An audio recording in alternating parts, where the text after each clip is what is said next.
making decisions, having a sort of a family culture that supports letting the parents make decisions and then implementing them as they see fit. I think those are critical. And if a family or a family business doesn't have those things in place today, would that not be a place to start? Yeah. Hello, this is Elizabeth Mower, president of BEI.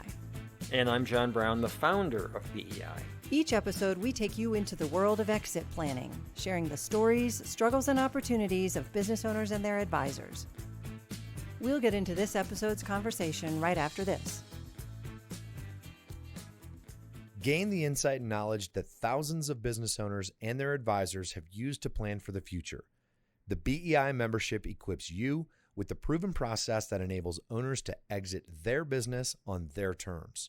Receive access to case studies, podcasts like the one you're listening to now, a resource toolkit, and so much more. Cement your position as the trusted advisor to your most successful clients.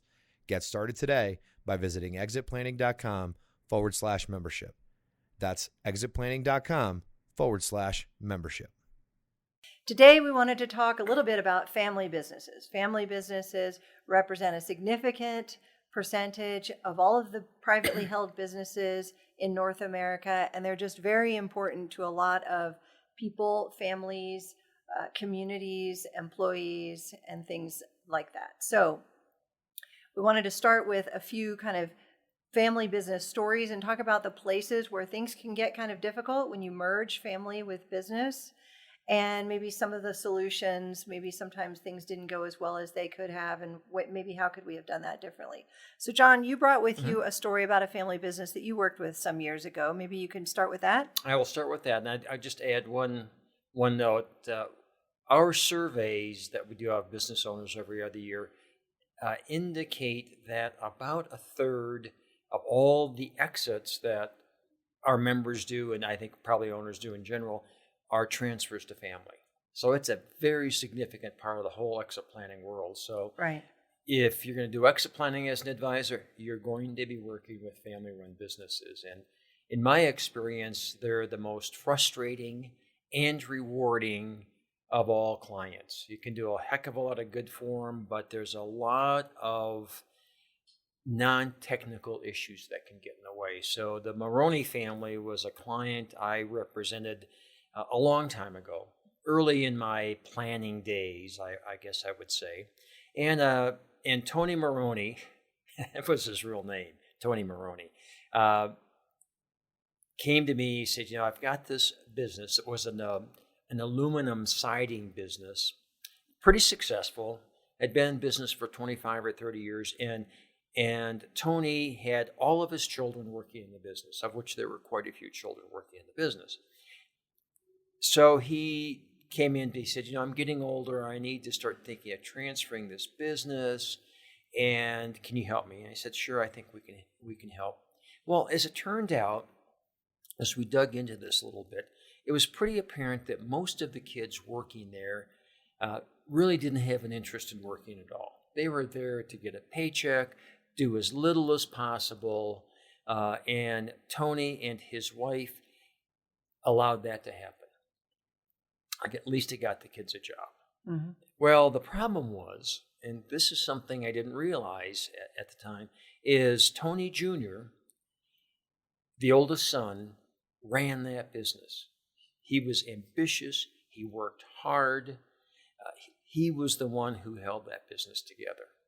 And so as Tony and I and his wife would meet occasionally and try to move this process forward, we never were able to make progress because Tony wouldn't make a decision. And clearly the decision would be to either get rid of some of the kids that were on the payroll but not do anything, or do something to encourage the children to progress in their positions. And I didn't really at that time have any clear idea of how to do that. And so one thing maybe we can talk about is how do we encourage either key people or children to perform at some level that at least keeps their job and hopefully grows the business. So right. What's that whole range of performance standards that I think we'll talk a lot about in these podcasts.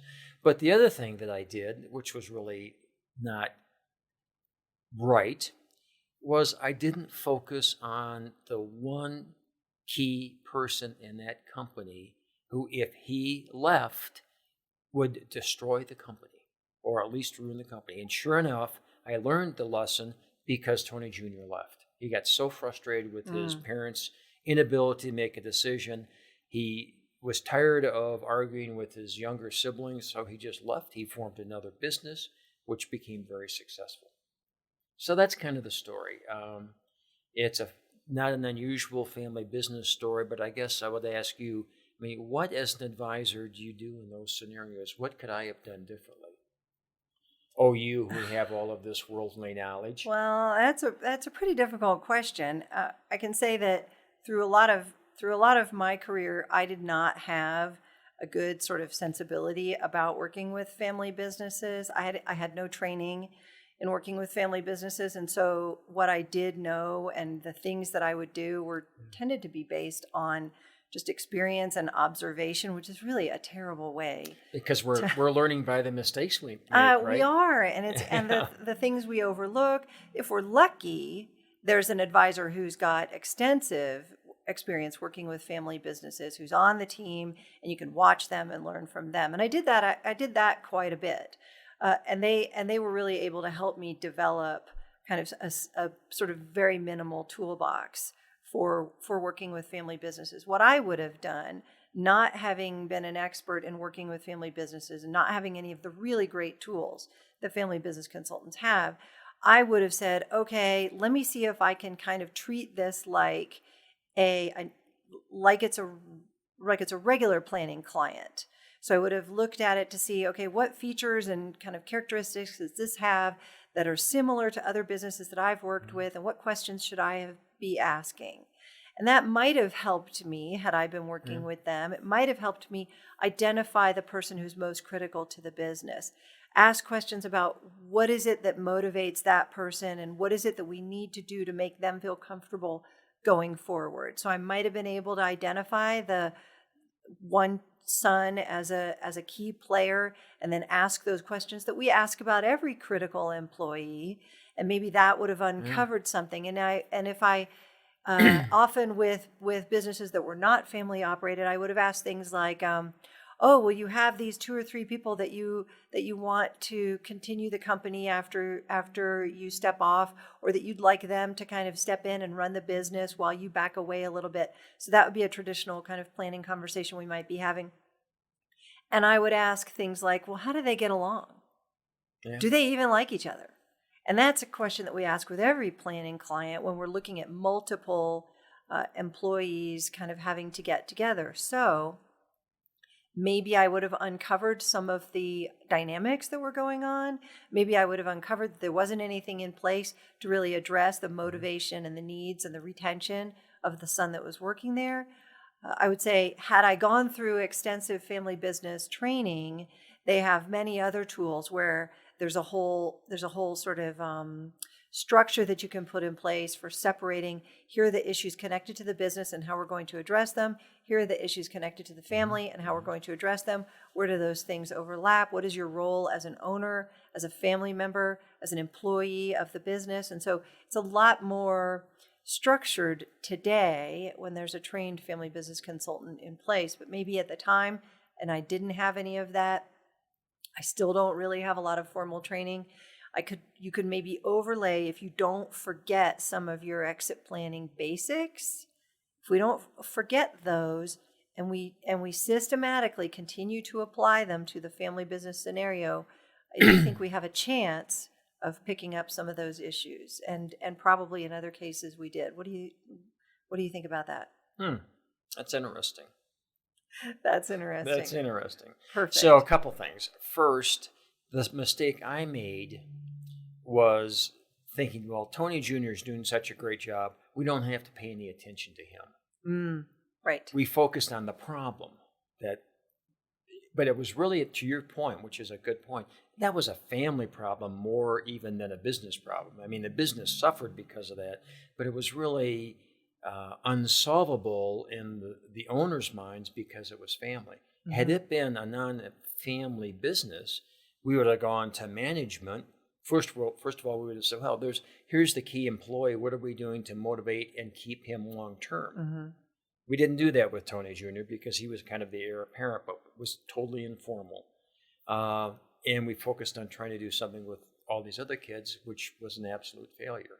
Right. So that's As it one often thing. is. And then the other thing is back then, I didn't know any family business consultants, or if I had heard of them, I really didn't know what they do. But from what you're saying, a lot of our members work with family business consultants, or some of them might even be family business The consultants. BEI advisor community has probably a more significant family business consulting expertise than probably any other sort of network of professional advisors other than those that are intended to be for family business specialization. So those are the people that I turn to now. BEI Advisor Network has, I don't know, it's maybe 20% of the advisors in that community have some level of formalized training working with family businesses. And more importantly, they have these sort of processes and tools that they use. Everything from, okay, well, if we're doing comprehensive planning and I really don't need to just focus on is the family happy, I also need to focus on creating a financial result for the parents so that they can live independently and maybe not be dependent on the children. How can I use my family business training to deal with that? Or, if the parents, both pass away within a reasonably short period of time, have we done things to really balance out who gets what among the assets of the family? There's all kinds of issues to address. So I do think people with training have a little bit more, but they're still the same issues that we talk about in all of our planning cases. And I thought maybe that your story reminded me that I worked with a family business that had a similar situation and kind of a different outcome. They were an equipment distributor or dealer, and the father had started the business. The mother had worked in and out of the business for many, many years. They were both involved in making decisions for the business. And there were 4 children, because I tell this story all the time in our training programs and when I give talks, because everybody knows a client like this. Okay, so there's 4 children, 2 boys and 2 girls. They're all adults at the time that I come on scene. Again, I'm not doing the planning work. I'm not structuring the plan for this family. I was brought in as a participant advisor, so I wasn't the lead. I was brought in to sort of contribute my particular expertise.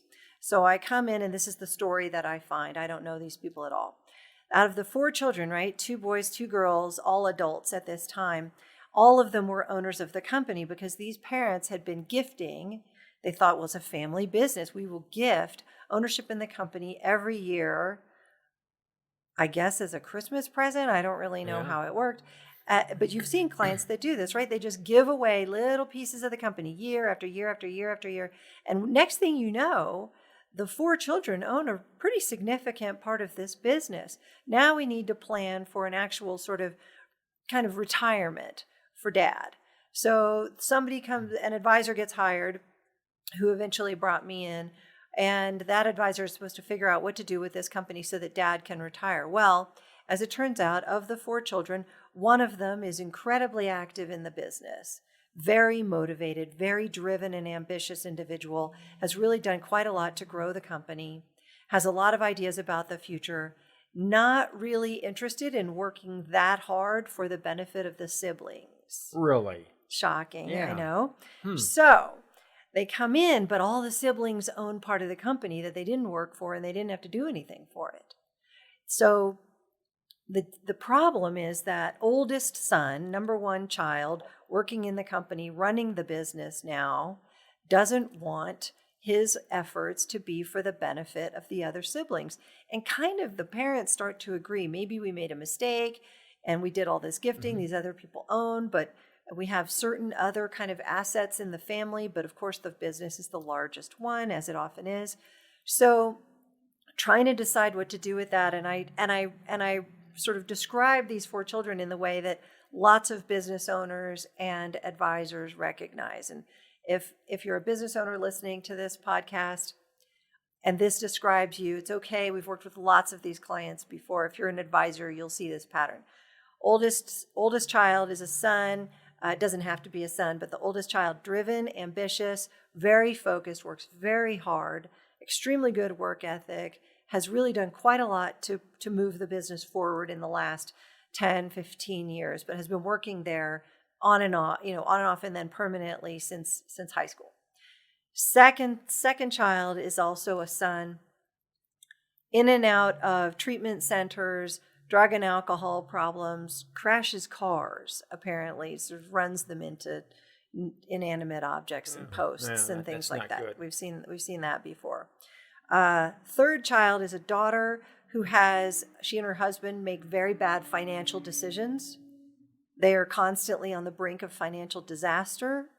They have, pulled all of the money out of their retirement funds, made bad investments, lost everything already. They're adults, but they're not advanced, they're not mature. They make very bad decisions and are constantly sort of in crisis. Fourth child is a daughter. She's also married. She has moved very far away and doesn't interact much with the rest of the family. So, typical family. Have you seen this pattern before? Typical, yeah. If there's 4 children, I can tell you that 3 of them will fit one of those patterns. And it's because this is what real families look like. But when you layer on top of it a business and everybody's owning and everybody wants their piece and everybody feels, not everybody, maybe the child who moved far away doesn't, but people have an entitlement. Part of this is mine. What about mine? What do I get? I've seen it so many times. And the project, which is really too involved to describe here, but the project was really to say, what do we do with the circumstances that we've created for ourselves? What do we do with the family dynamics here? How do we get this son in line to stay with the company? And in my story, the son ended up being able to stay. So we were able to do planning that helped him out.